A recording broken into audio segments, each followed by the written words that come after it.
Gentlemen, it's my firm belief that just as we can take the healthy eyes of a condemned criminal after his execution, and with these alien eyes restore sight to a deserving blind man, so also can we successfully transplant other organs and members of the body, attaching and grafting them where needed, even in cases where important arteries and nerve centers have been severed.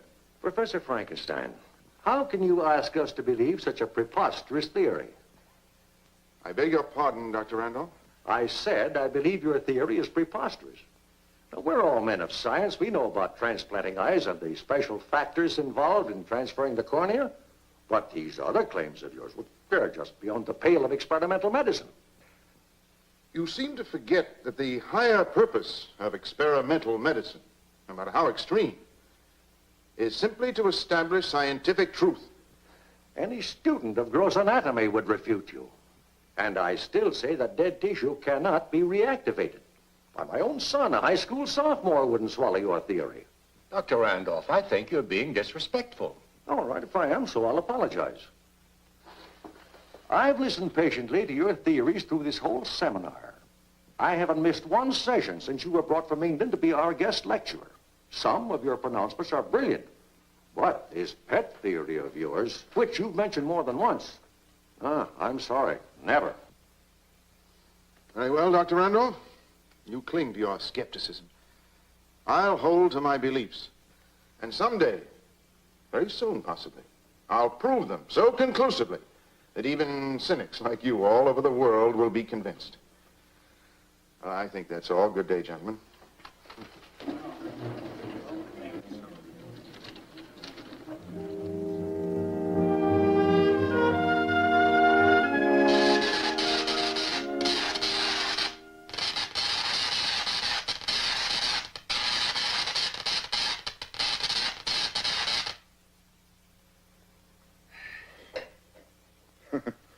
Patience, Dr. Carlton. Did you check the sweet voltage? Probably not. It seems that Dr. Randolph's remarks upset me more than they did you. Weren't you disturbed at such insolence? No. No, as a matter of fact, in some ways, I'm rather grateful to him. He forced my hand. And since you defended me so valiantly, and you're my close ally and fellow worker, our hand. Our hand? Yes. You've always supported me in all my theories in experimental medicine. Now you can help me prove them. How? Dr. Carlton, I plan to assemble a human being using parts and organs from different cadavers. You mean take one person's hand and another's leg? Yes, why not? Simply an intelligent adaptation of the principle of selective breeding. After all, if you breed morons, you beget morons. But when brilliant people mate, There are still risks, throwbacks. I eliminate all risks. I'm carrying the principle of selective breeding one step higher. You mean, of course, under the sponsorship of some medical institution. No. On my own. Right here, my own laboratory. You can't be serious. You don't dare. Don't dare. Don't dare. You know, I'm sure that someone spoke those same words and hurled that same challenge at that great ancestor of mine whose name I bear. And believe me, I'm serious. You see, the knowledge, the know-how, as you Americans put it, is in my blood. It's my heritage. But where Baron Frankenstein created a monster, I shall bring forth a perfectly normal human being, able to walk among normal people undetected. I'll point the way to perfection in the human race. Well, I applaud your ambition and I admire your courage, but when you propose to carry them out, I don't think I can help you. You see, I'm not a doctor of medicine. My degree is in physics. I know all about your qualifications, your research, your studies in X-ray, and that's exactly what I need. I'll provide the surgery. You'll provide the electronics. But you're reaching for the supernatural. To assemble a human being. I shall use only the ingredients of youth, not the worn-out body inhabited by an overtaxed brain. The old are dying, are dead. The whole trend is toward death. But if I'm successful, if I can create out of different parts a youth whom I shall instruct and control, I'll prove that only in youth is there any hope for the salvation of mankind.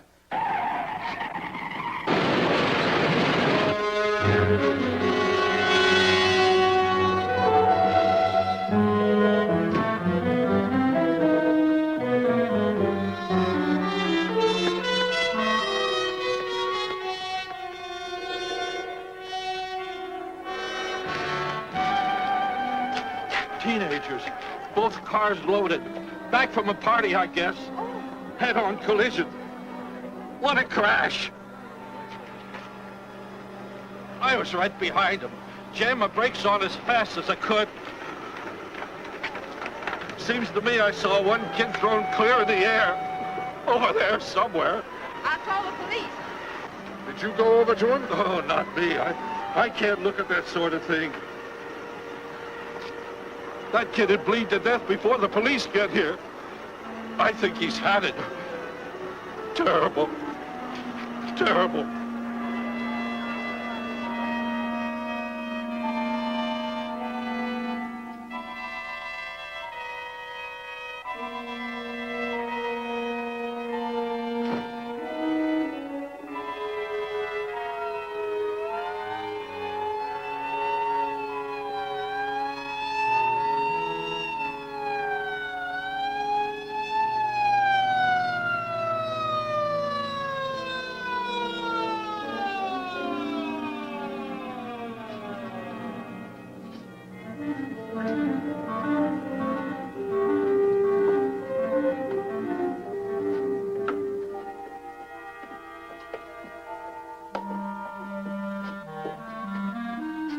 Steady him while I unlock the door.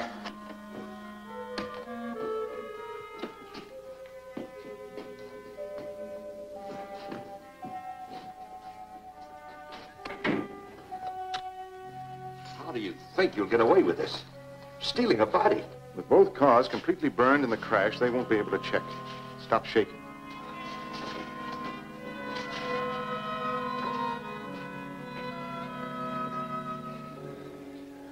It's cold in here.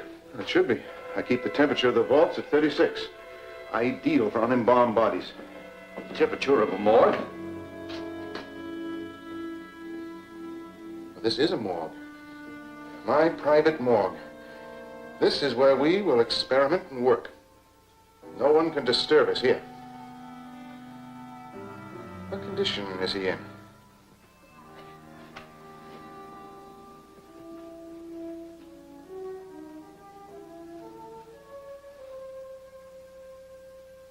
Tell me, what condition is he in? Dead. I know that. That's the way a layman would describe him. But I also know, and I want you to remember, that in this laboratory there is no death until I declare it so.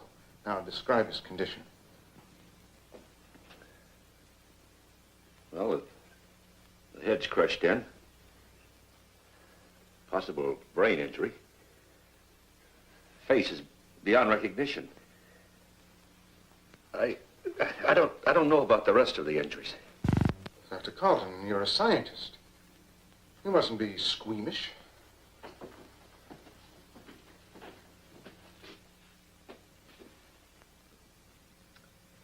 I've seen worse. Anyway, the face is a comparatively simple replacement. If the brain is uninjured. Now, Help me store this body for the night. Tomorrow we will begin.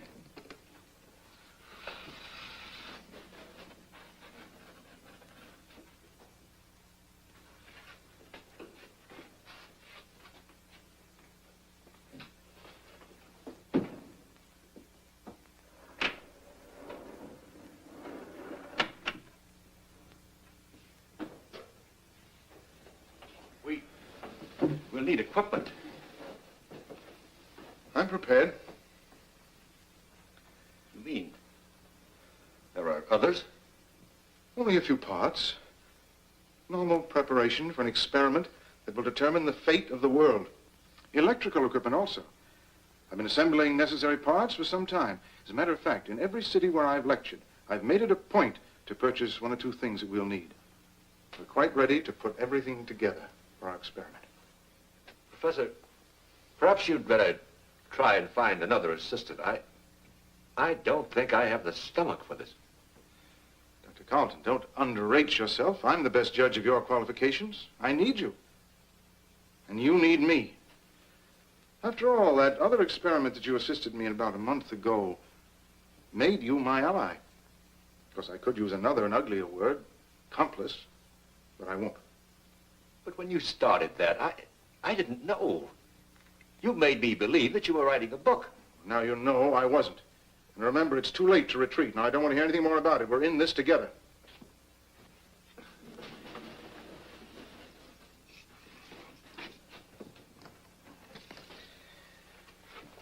I'll want you to assemble a small synchrotron, something in the 100,000-volt category. After each surgical move, I'll need the advantage of high-velocity X-rays for the penetration of at least 2 inches. Parts are all here. You do as I say, and you will share in the greatest experiment science has ever made. Well, Carlton, I think we'd better go and change our clothes for the party.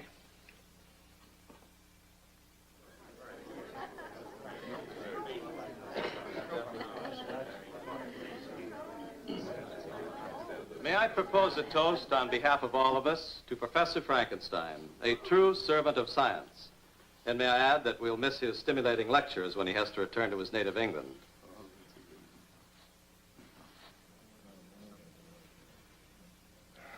Well, let me thank all of you for listening to my theories and for your unfailing hospitality. I do have to return, as I'm only a guest in your gracious country, but I shall miss you. To all of you. Would you excuse me a moment?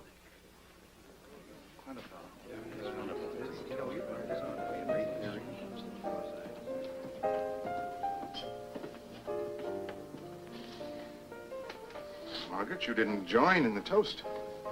Well, I couldn't. It would be saying goodbye. I'm just not up to that yet. You know, there are many things I admire about you. Perhaps your honesty, most of all. You know I'm going to miss you.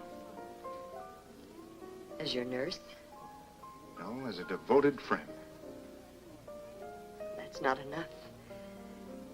Or am I being too honest? You're being true to yourself and your sex. You know perfectly well. Science has proved conclusively that in all forms of life, the female pursues the male. Do you enjoy being pursued? By you, yes, especially when I'm caught. What do you mean? I mean, it isn't easy for a scientist to disassociate himself from his work. And that's why I thought that we could work together closely so that soon we might be together. I'd like that. Margaret, in the next 2 months, before my visa expires, I'm going to be engaged in the most important experiment of my life. You could help me enormously, more than I could ever repay, by becoming my assistant. Of course, I realize that would mean you'd have to give up your nursing post at the university hospital. You mean a temporary leave? Why temporary? I'm a man as well as a scientist. When my experiment is completed successfully, we could go back together, if you'll have me. Now, they tell me the Queen Mary's an ideal setting for a honeymoon. Oh, darling. Of course I accept. I want you to keep all disturbing factors away from me. Answer phone calls, mails, put off visitors, interviewers' requests for articles and periodicals and so forth, and postpone all my appointments. I want to see no one but my associate, Dr. Carlton. And of course, you. I'll be the best watchdog you ever had. Of course, I'll have to give up my room at the hospital. Well, I suggest you move in here. You could have a wing to yourself, and Mrs. Dietrich, the housekeeper, would be the chaperone. If we feel we need one. Sounds wonderful. I'll move in tomorrow.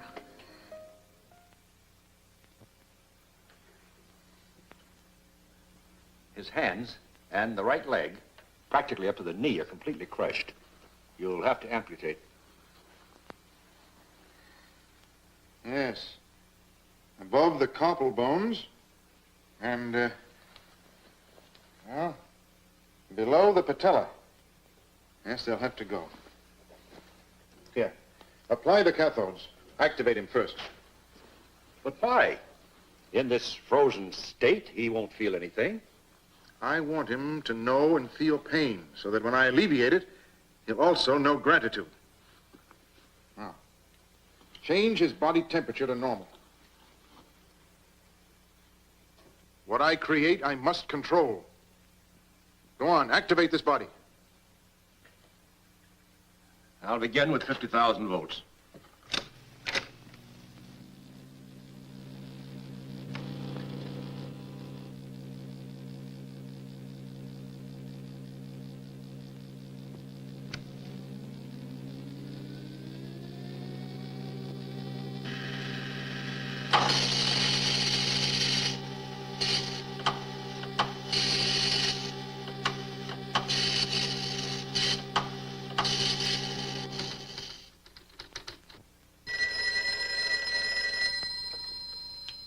Professor Frankenstein's residence. I'm terribly sorry. He's seeing no one. Well, if you care to leave your name.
Later, I'll give him a transfusion.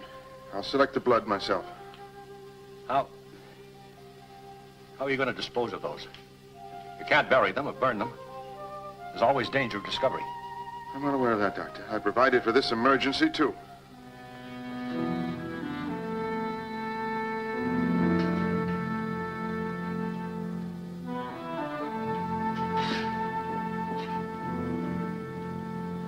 Come here.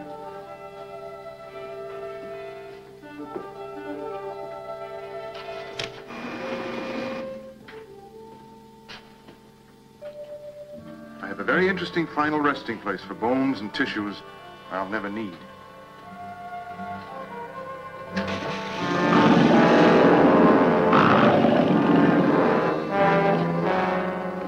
Now I have to get 2 hands and a right leg. Believe me, I'll see to it that the replacements are an improvement over the originals. Oh, dear doctor, you look as if you could stand a drink. Come on. The scattered and partial remains of the Plymouth track team, wiped out 2 days ago, when a chartered plane attempting a landing in a thick fog crashed into the wild mountainside, will be interred this afternoon in Fallbrook Cemetery. Poor boys. Oh, tragic. All those fine young athletic bodies, all those hours of training for strength, speed, endurance, gone to waste.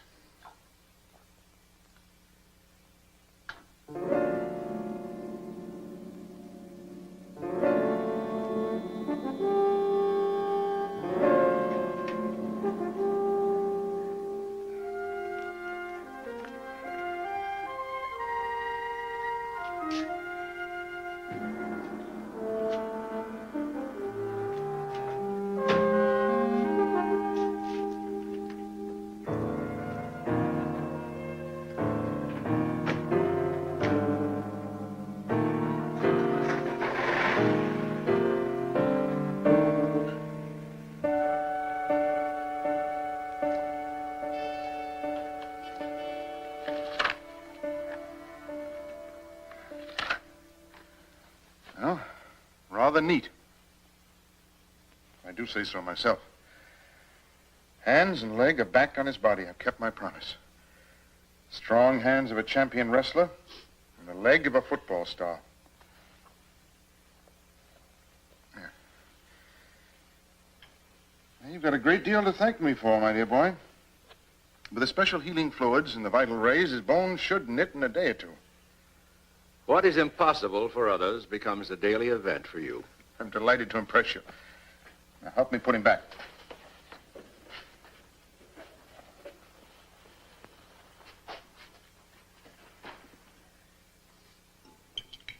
My, that was a nice dinner. It's excellent roast. Didn't you think so, Margaret? I don't enjoy food the way you do. Maybe you need a little more exercise.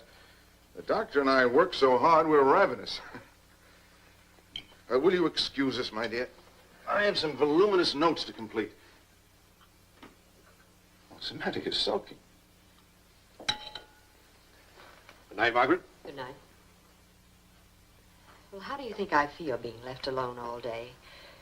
And in the evening, you either lock yourself in your laboratory with your experiment or you spend hours in your study writing up your notes. It's not much fun for me.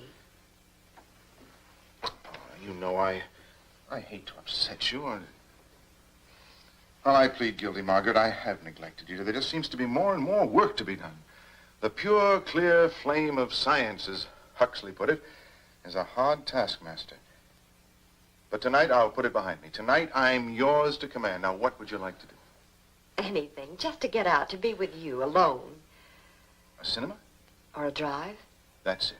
A nice, long drive. We can talk. And make plans. And relax.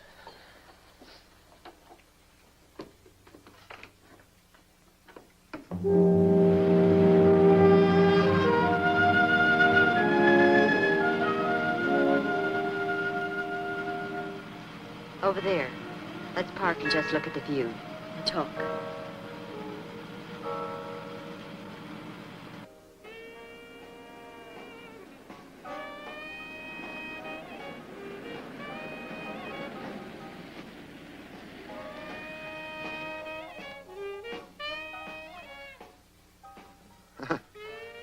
Seems like others have the same idea.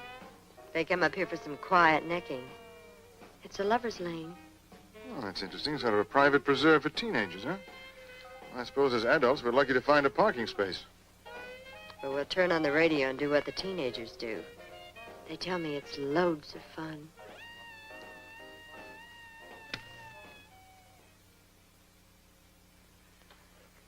Good morning, my boy.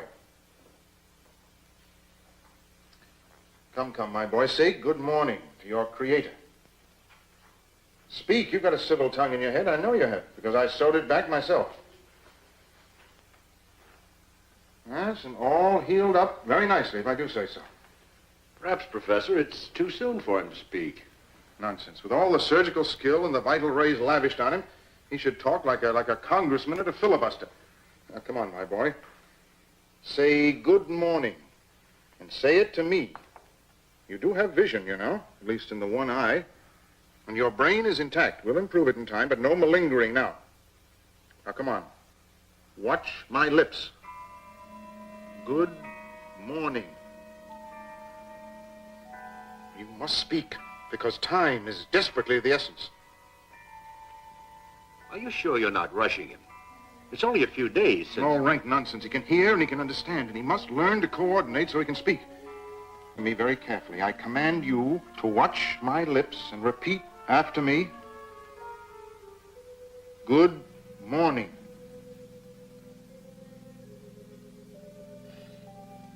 Good morning. Well, my boy, you'll be chattering like a magpie. But believe me, you've been making more sense. I'll see to that. You see, persistence has its rewards. That's all I want of him this morning. Now, Dr. Carlton, can you accuse me of being cruel? Put him back. Professor, I think he wants to say something else. I like a young man with initiative. Go ahead, my boy. Take your time.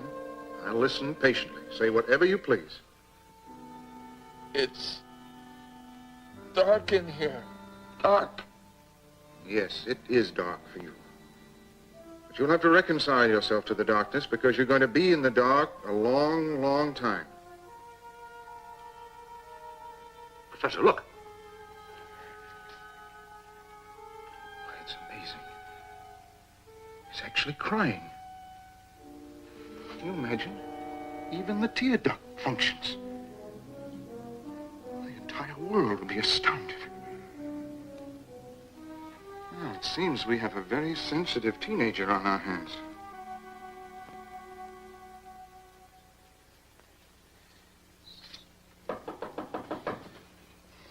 Come in. I can't. The door's locked.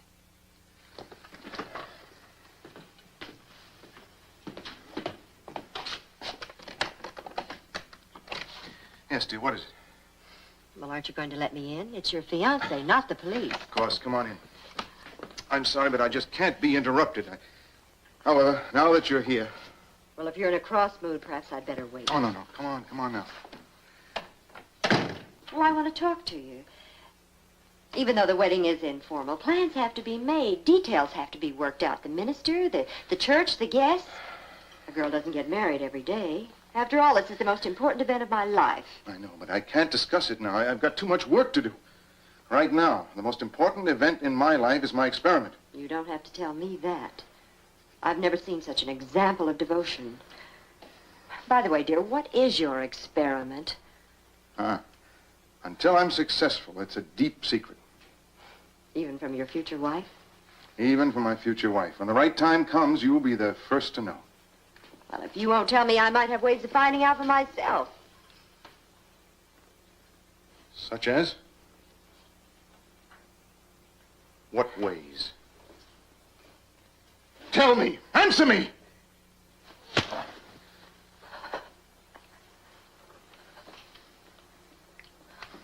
I didn't mean anything by it. It just slipped out. Words sometimes do. I have no intention of spying on you. I don't care if you ever tell me. Now, that's better. Oh, I'm sorry. I'm sorry, darling. Forgive me. I know this experiment must be getting on my nerves. But you understand a scientist's devotion to duty. I'll be finished soon. And we'll be married and off on our honeymoon.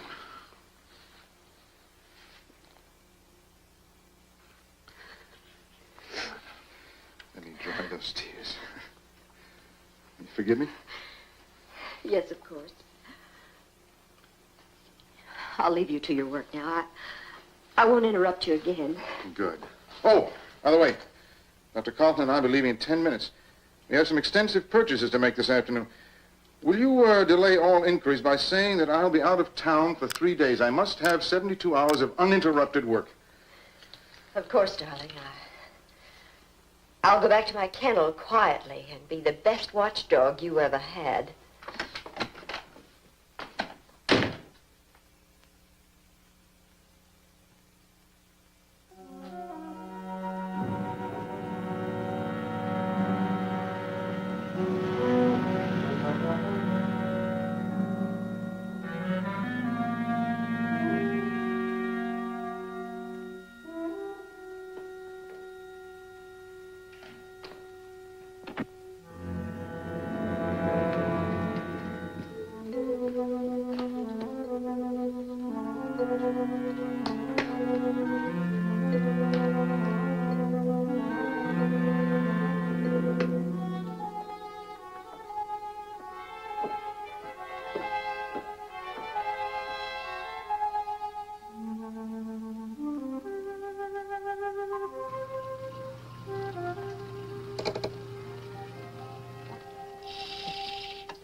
Gee, lady, you must have an old-fashioned trunk.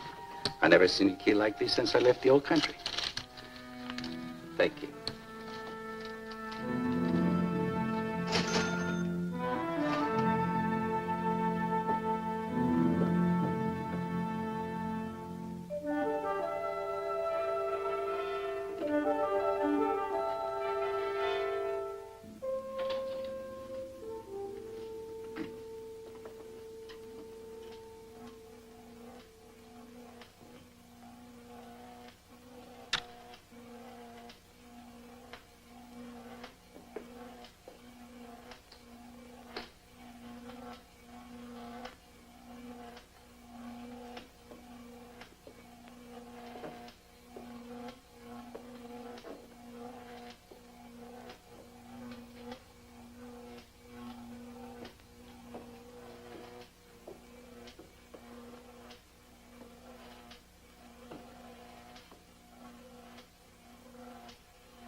Now, come, my boy.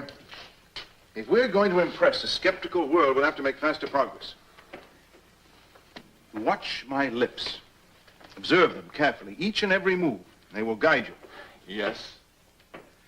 Yes, sir, would be preferable. In England, you know, we have a little more respect for the older generation. Yes, sir. That's better. Better articulation, too. Now, concentrate. And repeat after me.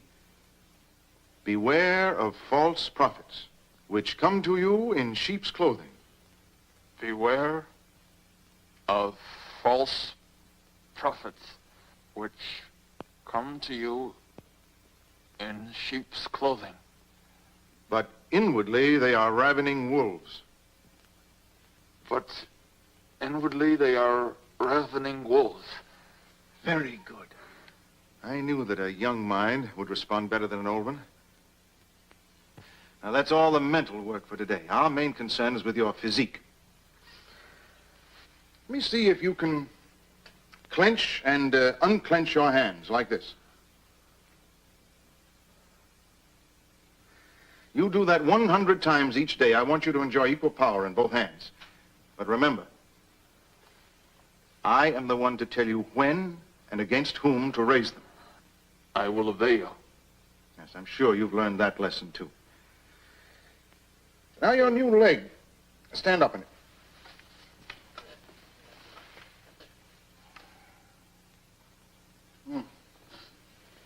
It's quite satisfactory. Sit down. I want you to exercise that leg, too, the way I showed you. Understand? It's very important to keep the blood flowing smoothly in order to ensure proper circulation. Professor, I think he needs some supplementary nourishment. Yes, I prepared some special vitamins. I'll give them to you. I'm going to leave you with Dr. Carlton now. He'll give you some electrical treatments and feed you. You do as he tells you, and tomorrow I'll set up some exercise equipment for you.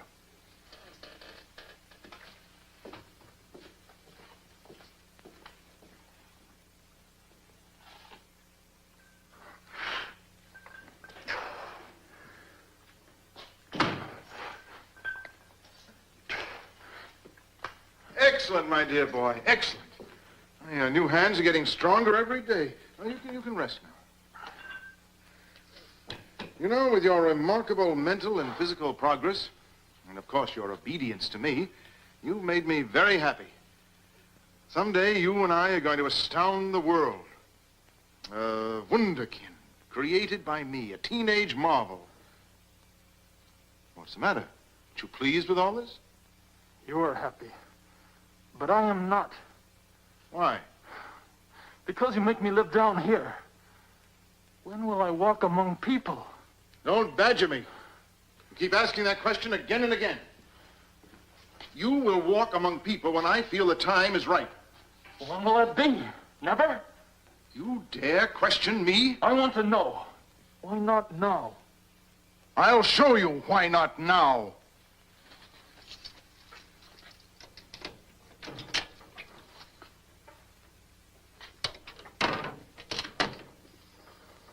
Turn around.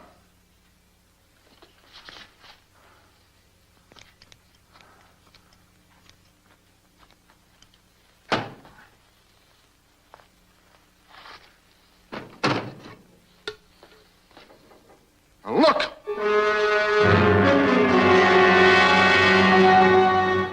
Now you know. But I don't want to be locked up. In that case, I'll leave your face the way it is. I'll make sure you don't leave until I'm prepared to give you a new face. Look again, my boy. You'll be glad to stay here until I make you fit to go among people.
my eyes. He was nearly 7 foot tall.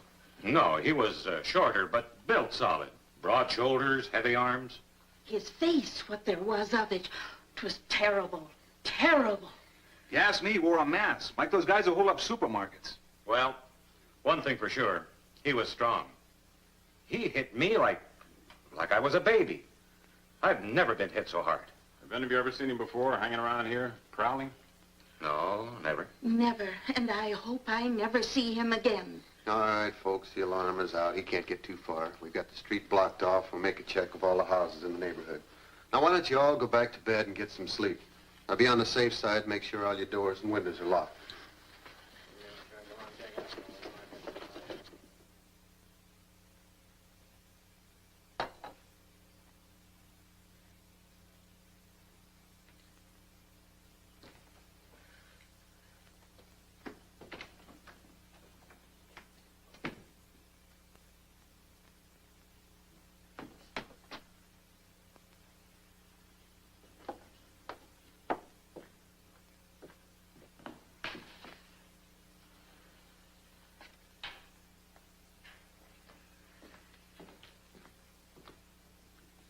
Then it was you. I had to get out. I wanted to see people. But they saw you. Yeah. Now you know the truth. Yes, I frightened them. Everybody who saw me, they ran. I told you they would. But I didn't mean to hurt. Hurt? You killed a young woman. You've got the police down about our heads like a pack of baying dogs. By disobeying me, you not only endanger our lives, but you put my whole experiment in jeopardy. I didn't know. From now on, I'll obey you. It may be too late. As a matter of fact, in order to protect myself, I should do away with you altogether, destroy you as dangerous evidence. No, please don't. I'll do what you say. You better. There's a slim chance I may still be able to cover up for you. But from now on, you do exactly as I tell you. I will. Now, not a sound out of you. Until this danger blows over, I must keep you absolutely silent.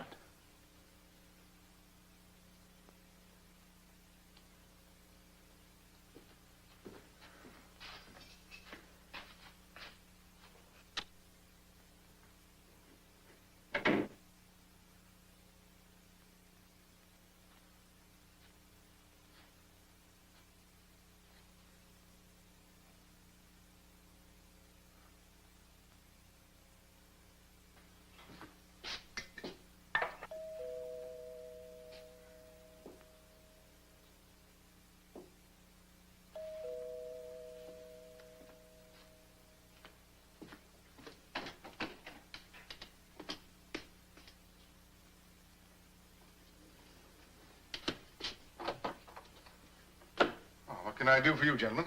Sergeant Burns. This is Sergeant McAfee, homicide. May I have your name, please, sir? Professor Frankenstein. Just making a house-to-house checkup. Oh, of course. Won't you gentlemen come in? We won't take up much of your time. It's about this fiend that's operating in this neighborhood. Yes, I know. I've read the newspapers. Dreadful. Tell me, Professor, have you heard or seen anything of a prowler or a peeping Tom? No, I'm afraid I have nothing to report. At least on this front, all quiet. Well, if you hear or see anything of a suspicious nature... I'll notify you at once. By the way, gentlemen, has anyone actually seen him? I mean, to guide me, could you give me a description of this so-called fiend? Well, that's just it. 6 people see a suspect, and you get 6 different descriptions. Well, that's a human failing. Under the stress of panic or fear, our minds do strange things. Our eyes see strange visions. Yes, but they all agree on one thing. Whoever he is, his face would scare a ghost. Well, that's one detail I surely will remember. If I see or hear anything suspicious, I'll let you know. Thank you. Good night. Good night.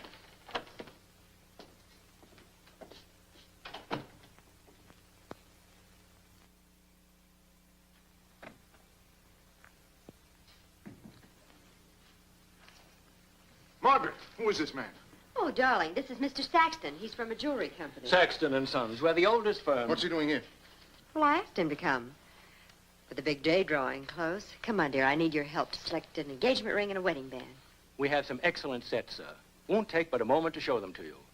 Now, that 3-carat square cut, without a flaw, the one your fiancée is wearing, with wedding ring to match. We call that set Joy in Mayfair. Why, all the very best people are buying it. I don't care what the best people are buying. Beauty calls to beauty, and your pretty fiancée should have the very best. Don't you tell me what my fiancée should or should not have. Get out.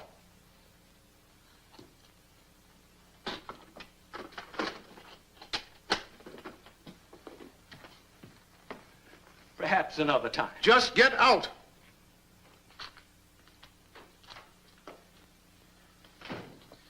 Now, Margaret, I suppose to make me feel guilty, you're going to burst into tears. I'm too furious to cry. You know I gave strict orders not to be interrupted. And today of all days, when I've already lost precious time. I thought the great man could spare his fiancée a few moments. And you know I do not allow strangers in this house. Well, he's nothing but a harmless salesman. He didn't come in here with a tape measure or a magnifying glass and fingerprint powder. I don't care. I don't want any strangers in this house. Why? Are you hiding something? What do you mean by that? I mean that I know you are hiding something. You explain yourself. I don't know what you're trying to prove or how, but I saw your great scientific experiment. I saw your monster. You actually saw him? Yes, in the vault in the cellar, where you and Dr. Carlton work so feverishly day and night. Yes, I saw him. How did you get in? I took an impression of the lock and had this key made. Well, I must say, my dear, you certainly are resourceful. I reasoned it out, and I came to the conclusion you didn't want to marry a fool, a puppet who would simply obey you blindly. I had the feeling I had the right to know what you were doing. I'm not brilliant, but as your future wife, I felt I should know what you were striving for. To help me to understand you better. Perhaps love you better. For better or for worse, darling, I do love you. You know, Margaret, I don't deserve you. I'm glad you found out for yourself. I like that quality in you, initiative. It sets you apart from other women. In time, I would have told you about my secret, but you've convinced me that it's better that you know now. Don't worry, darling. Your secret's safe. Now 2 of us are guarding it. How well you put it. I'm not worried. I trust you more than any human being in the world. I can't tell you yet just what the master plan is for what you call the monster. Perhaps if I'd known, he wouldn't have frightened me. Well, he won't anymore. You must think of him as a creation of science, like a machine. Now, you wouldn't be afraid of a machine, would you? No, of course not. In the meantime, I think we should both be grateful to the monster. If possible, he's brought us even closer together. I love you. I don't need to tell you how I feel about you. Oh, I'm ashamed of myself. My bad manners, my lack of consideration for you. Here you are, darling. Now, you take this down to the jeweler and buy that matched set. What was it called? Joy in Mayfair? You just fill in the amount. And tonight at dinner, I want to see you wearing the engagement ring. All right, darling. Oh, do you still want me to keep the key to the vault? Well, of course you keep it. Just another proof of my trust.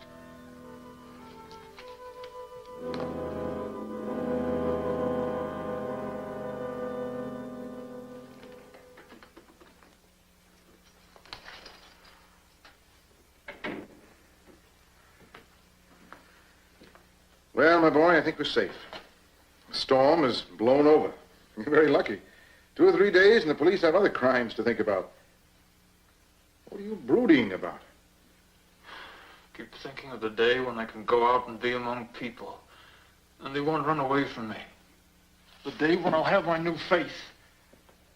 Well, actually, I was planning to begin on that tomorrow. You were?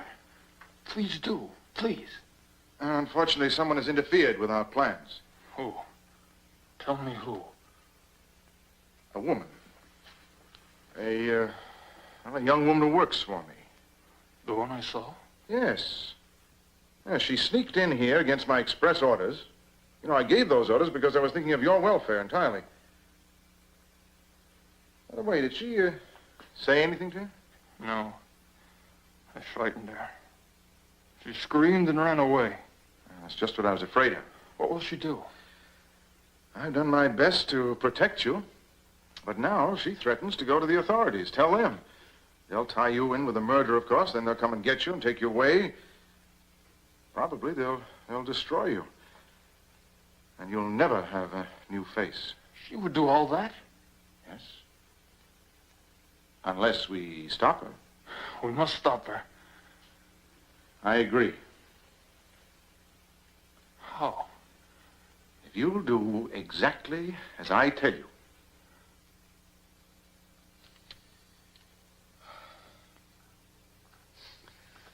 Darling, I'm afraid I'm going to need your help. Of course, dear. Telephone calls, errands, dictation. You certainly have a good eye for trinkets. You call that a trinket? The last thing I do at night and the first thing I do in the morning is look at it. I value it very much. Really? Well, it's very sweet of you to say that. Now tell me, how do you want me to pay for it? Pay for it? Well, I mean, show my gratitude. Oh, I'm sorry, darling. You were about to ask me to do something for you. Oh, yes, yes. Well, this is it. As you know, Dr. Carlton had to leave town to buy some new parts for our synchrotron. I'm afraid he may be gone for 2 or 3 days. Well, so long as you're here, I won't miss him. I will. I mean, as my assistant. And that's where you come in. Will you be my assistant? It's feeding time for our young man. Well, of course, dear. You're not afraid? No. He's as gentle as a baby at feeding time. You're sure you're not afraid? I'll regard him the same as you, a creation of science. I'll go along. I'll help. Good. The hypodermic and the fluid are downstairs. Shall we go?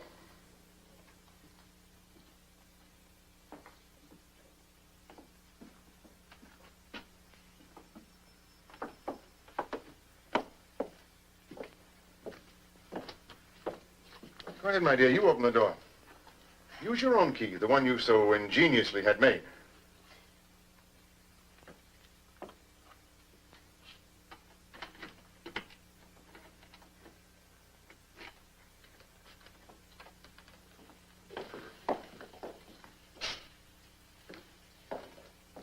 Well, my boy, you look a little off your feed. But I'll wager we'll soon change that, eh, Margaret? Would you get the hypodermic, dear? It's right there. It's sterile. Sit down, Margaret. Now, we have to find just the right spot at the vein.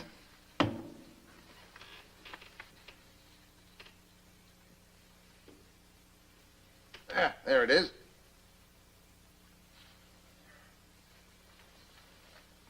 Don't worry, I won't hurt you.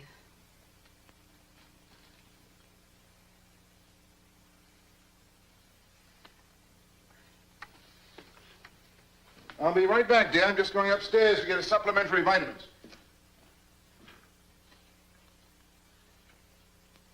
You hurt me. But I also fed you. There, it's all over. You want to hurt me. Some more. No, I don't. Sometimes we can't avoid giving pain, even to friends. You're not my friend. But yes, I am. You only say that, but you're not. You want to see me killed. No, I don't. I want to see you live. Don't you don't!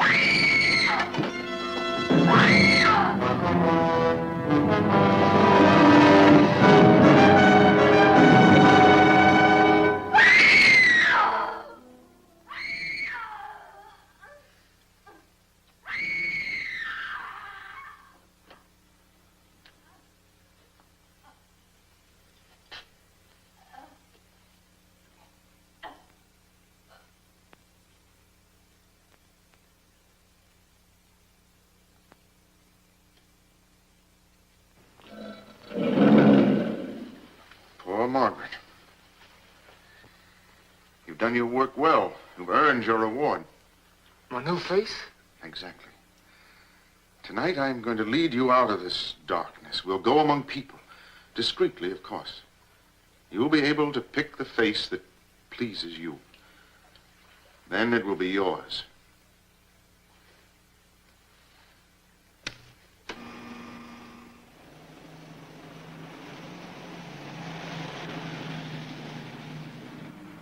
Well, my boy, you enjoying the ride? Night air is stimulating, isn't it? I like to breathe, but I'm afraid to be in a car. Well, that's natural. You were killed in one. The memory of that crash was embedded in your brain. Will I always be afraid? No, you'll get over it. You're young. And after I've grafted on your new face, life for you will really begin. You mean that after you give me another face? New impressions will crowd in, one on top of the other. Life will become fresh and exciting.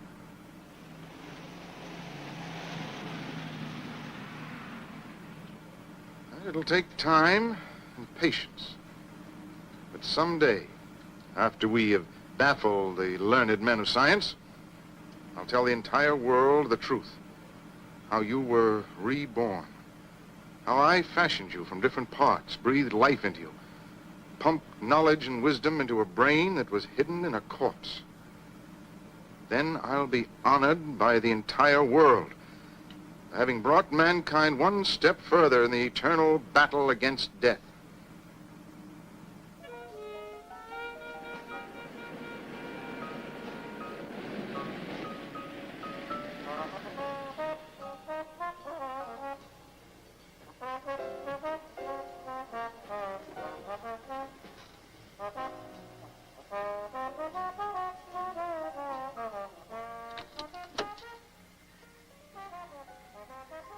Saw that young man's face?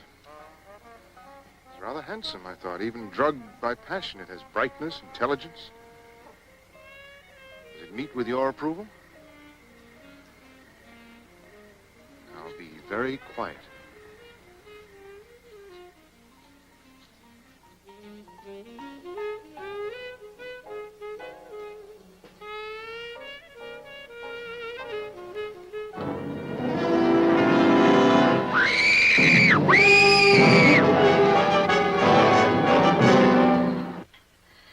The doctor gave strict orders that she mustn't be disturbed.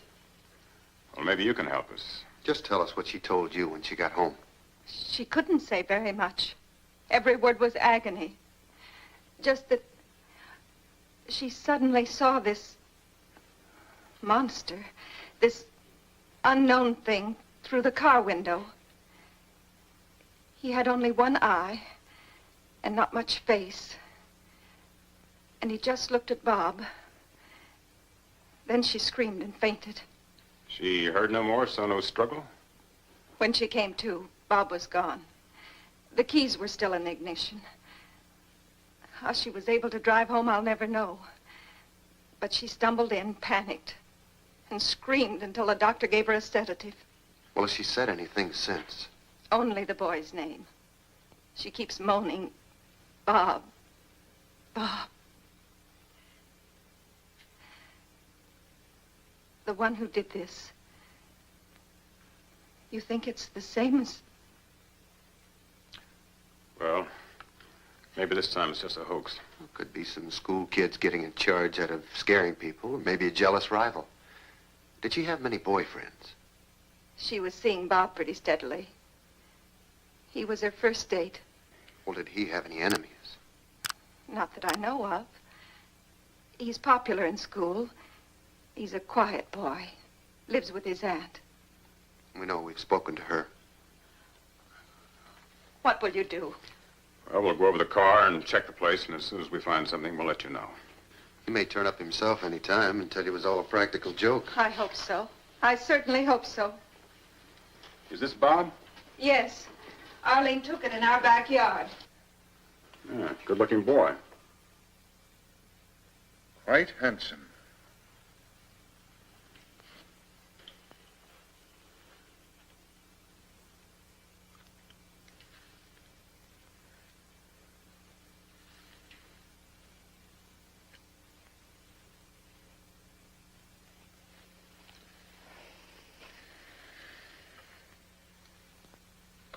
Quite handsome. Here, my boy.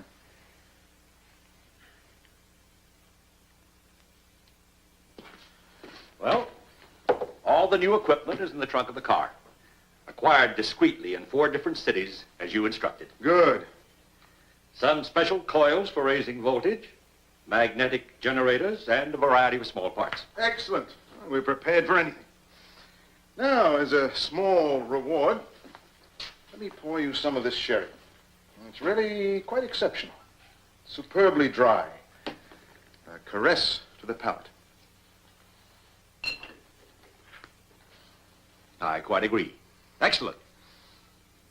You know, I can never understand the American passion for sweet wines. Barbaric. Well, give us some more time, Professor Frankenstein.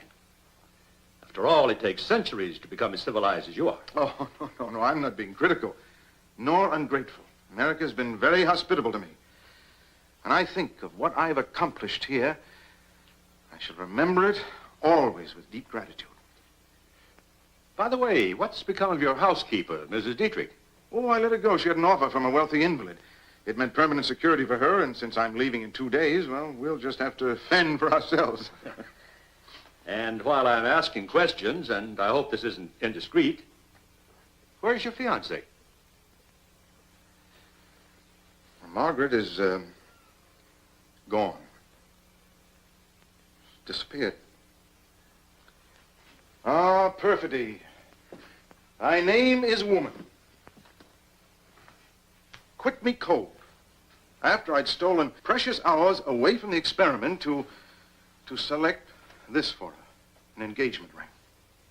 It was rather expensive, too. It's a pity. You mean she just up and disappeared? Packed up all her things, secretly. Left me rather a bleak note, something to the effect that our marriage just wouldn't work out. And all this after I'd not only offered her my heart, but also my deep faith and trust. Did she go back to the hospital? No, I telephoned there immediately. I hoped I might be able to persuade her to change her mind, but, well, she just disappeared. Well, I suppose it's understandable in a way, and very embarrassing for her to have to admit that she'd given her heart even briefly to the wrong suitor. But isn't that the way of women? They make us poor men suffer for their blunders.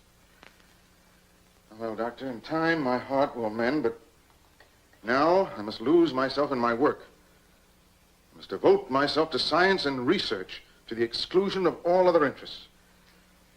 I suppose it's the only thing left. I think you'll agree with me when I show you what I've accomplished. And believe me, this is far more significant than the flight of a silly, emotional girl. This has to do with our young man. Something's happened to him? I would say so. Early this morning, before your arrival, I helped him off his table and gave him his mirror. Now, if you'll come down with me, you'll be the first to see his new face. New face? But how? Where did you Oh, come now, Doctor. Why burden yourself with unnecessary details? After all, we're both interested in the same thing, results. You come and look. I think you'll realize that we're practically at the end of our experiment.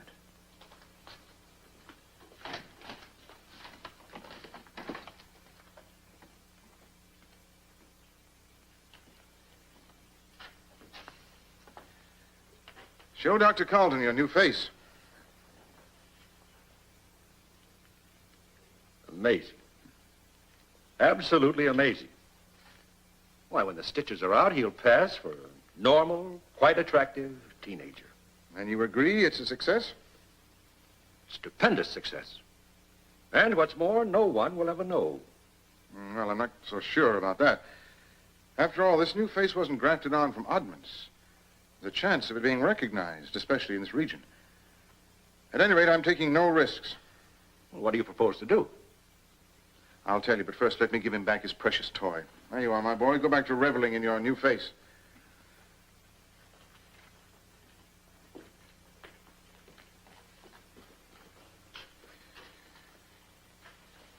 I'll tell you what my plans are. Actually, our plans.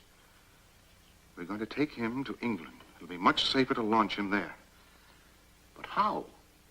You need a passport, identity, a name, and assuming that you can safely prove all those, you can't keep him locked up in the cabin for the whole voyage.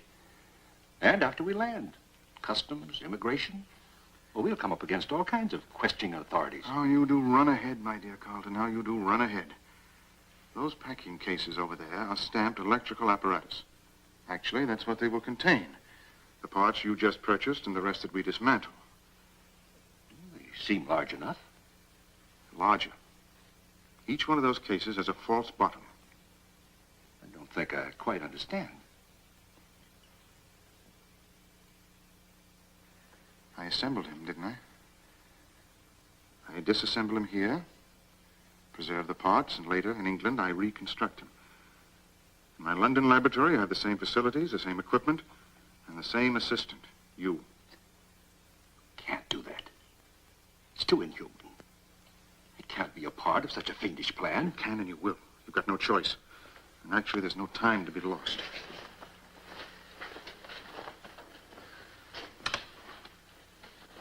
Now listen carefully. I'm going to place him on the operating table, ostensibly to remove the stitches in his new face. You'll see he'll be like a little lamb, consent to anything as long as it improves his countenance. Only this time, I'm going to strap him down very firmly. I'll explain that it's necessary to ensure no distortions to his features. I'll tell him the slightest move may jeopardize his precious new face. I assure you he'll cooperate like an angel. After I've got him strapped down, I want you to inject a double quantity of sodium pentothal. And then he'll feel nothing. My dear Dr. Carlton, in 3 days, you and I will be walking the deck of the Queen Mary, enjoying the ocean breezes, the company of charming passengers, and relishing the holiday we so justly deserve. Go ahead. Prepare for the operation and get the hypodermic ready.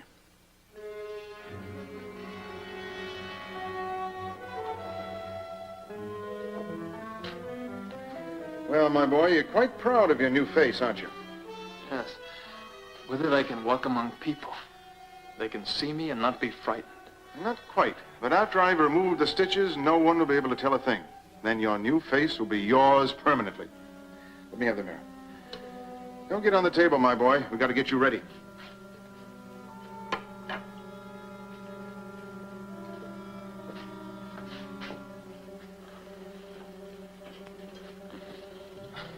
This won't take long. It'll be quite painless. It won't hurt. Believe me.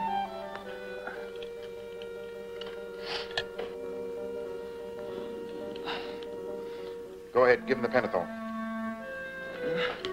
No, I don't want that. I know what's best for you. No, you want to hurt me. Go ahead, silence him, fool. His arm's not steady. No, you won't.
Perhaps it's not too late.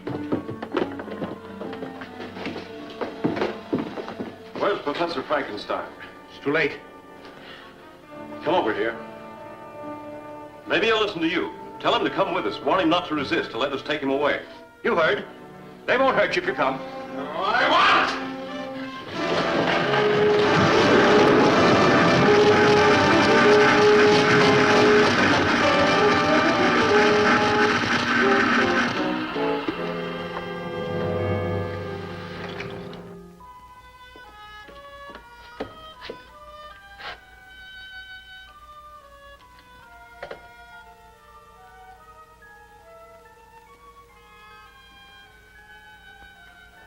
I'll never forget his face after the accident.